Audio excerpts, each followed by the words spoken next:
ಇವನೊಬ್ಬನೇ, ಇವನ್ಯಾರು ಇಲ್ಲ. ಶಿವನು ಕಾಲದ ದೇವರು, ಕಾಲನಿಗೂ ಕಾಲನು.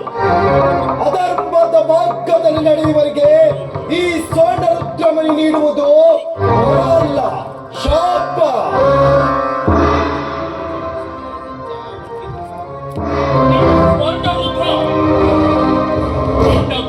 ಶಾಪದಿಂದ ಒಡೆದು ಹೋಗುತ್ತಿದೆ ಈ ಒಡೆಯ ಸರ್ಪ ಕಾಯನ ಒಡಲು. ಇದು ಪ್ರಾರಂಭ ಅಷ್ಟೇ. ಶಿವಭಕ್ತ ಅಜೇಂದ್ರನನ್ನ ಇದೇ ಗದೆಯಿಂದ ಪ್ರಹಾರ ಮಾಡಿದ್ದೇನೆ. ಮುಂದೆ ಇದೇ ಗದೆಯಿಂದ ಅಸಂಭವ. ಈ ಸರ್ಪ ಕಾಯನನ್ನು ಸಂಹಾರ ಮಾಡಲು ಮಾನವರಿಂದಲೂ ಸಾಧ್ಯವಿಲ್ಲ, ದೇವರಿಂದಲೂ ಸಾಧ್ಯವಿಲ್ಲ. ಅದು ನಿನ್ನ ಭ್ರಮೆ. ಭ್ರಮೆಯಲ್ಲ, ವಾಸ್ತವ.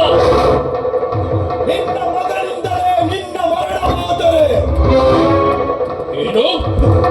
ನನ್ನ ಮಗ ವಜ್ರಾಂಕುಶನಿಂದ ನನ್ನ ಮರಣ? ಅಸಂಭವ, ಅಸಂಭವ. ವಜ್ರಾಂಕುಶನಲ್ಲ, ಇನ್ನೊಬ್ಬ ಮಗ ಶಿವಭಕ್ತ ಅಜೇಂದ್ರ. ಏನು? ಇದೆಂತ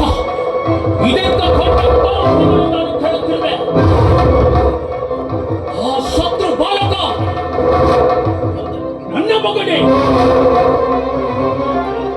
ನಿನ್ನ ಆಸ್ಥಾನದ ದಾಸಿಯನ್ನ ಗೌಪ್ಯವಾಗಿ ವಾಯಿಸಿ ಜನ್ಮ ನೀಡಿದ ಮಗುವೆ ಶಿವಭಕ್ತ ಅಜೇಂದ್ರ.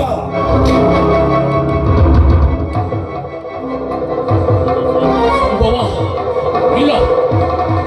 ಏನು ಅಚಾತುರ್ಯದಿಂದ ಹುಟ್ಟಿದ ಆ ಶಿಶುವನ್ನು ನನ್ನ ದ್ವಾರಪಾಲಕ ಮನೀಷ ಕಾಡಿನಲ್ಲಿ ಎಸೆದು ಕಾಡು ಪ್ರಾಣಿಗಳಿಗೆ ಔತಣ ನೀಡಿ ಹುಟ್ಟಡಗಿಸಿದ್ದಾನೆ. ಇನ್ನು ಆ ಶಿಶು ಜೀವಂತವಾಗಿರುವುದು ಸಾಧ್ಯವೇ ಇಲ್ಲ. ನೀನು ಅಪ್ಪಣೆ ಮಾಡಿ ಅವಳ ಹುಟ್ಟಡಗಿಸಿದ ಶಿಶು ಯಾರದೋ ತಾಯಿಯ ಪಾಲಾಗಲೆಂದು ಶಿವನ ಲಿಂಗದೆದುರು ಬಿಟ್ಟು ಹೋಗಿದ್ದಾರೆ. ನಿನ್ನ ದ್ವಾರಪಾಲಕರು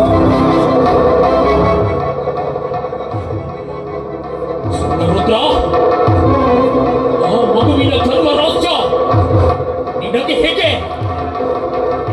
ನನಗೆ ಹೇಗೆ ಗೊತ್ತಾಯಿತು ಅಂತ ಆಶ್ಚರ್ಯ. ಅದು ನಿನ್ನಂತ ದುಷ್ಟರಿಗೆ ಮಾತೆ ಹೇಳಬೇಕು.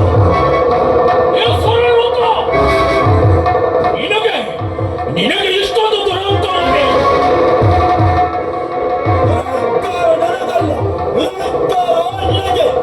ನೀನು ಮಾಡಿದ ಕರ್ಮಕ್ಕೆ ಅನುಭವಿಸುವ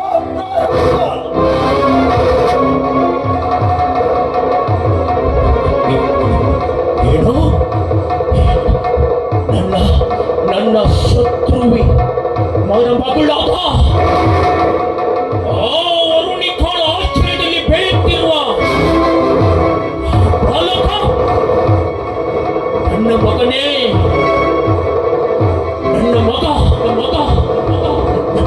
ನನ್ನ ಮಗ ಏನು ಜೀವಂತವಾಗಿದ್ದಾನ?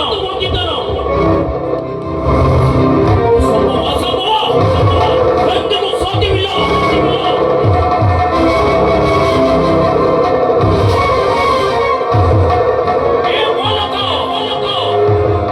ನಿನಗೆ ಹುಟ್ಟಿಸಿದ ಈ ಜನ್ಮದಾತನೇ ನಿನ್ನ